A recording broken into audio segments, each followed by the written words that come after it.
Hi guys! For today's video, magluluto tayo ng shrimp fried rice. Okay. So, maglagay na tayo ng mantika. Mga 2 to 3 tablespoon. Antayin lang nating uminit.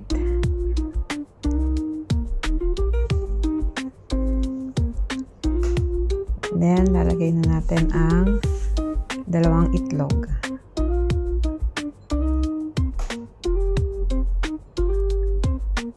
Yan.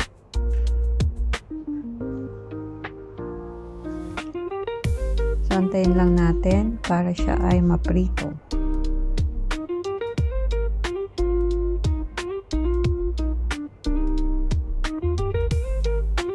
Yan. So, babasagin na natin dyan ang itlog. Para siyang scrambled. Yan. Kapag ganyan na, pwede na natin i-add ang mixed veggies.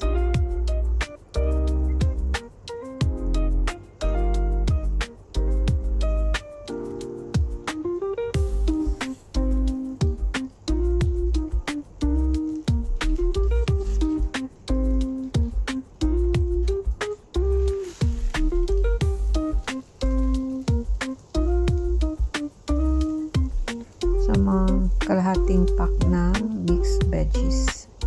Then, add na natin ang butter.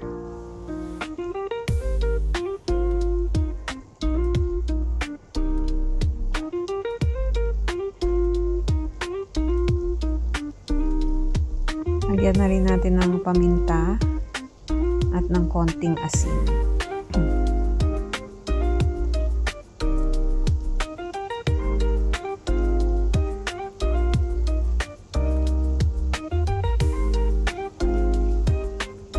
I-mix lang natin hanggat matunaw ang ating butter.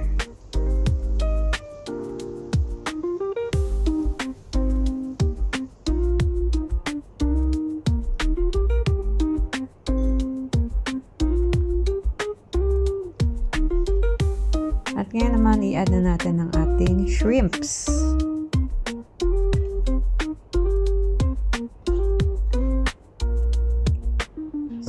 Ihalo lang natin para maluto na rin ang ating shrimps.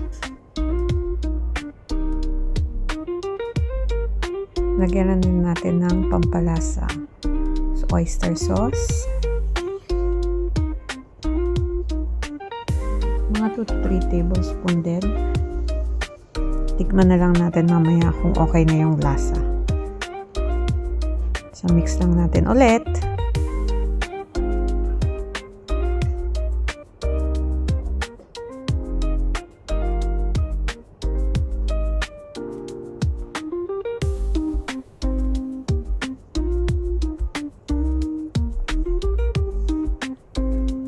Pag okay na, i-add natin ang ating rice. So, wala po kaming bahaw na rice, kaya freshly cooked rice ang ginamit ko. Ayan. Then, lagyan na rin natin ng soy sauce. Ganon din, 2 to 3 tablespoon. Then, i-mix na natin. Yan. Ganyan lang po kadali yan.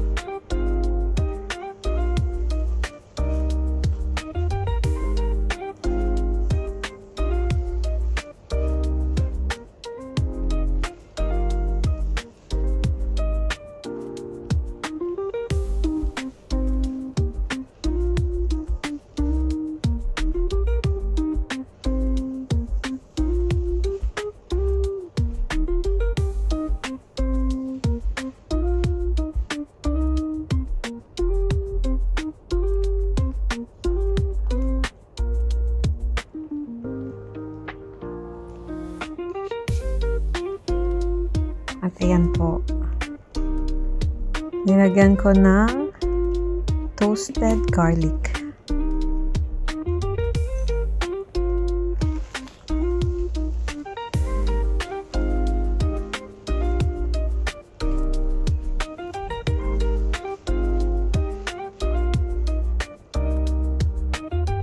Kain na to.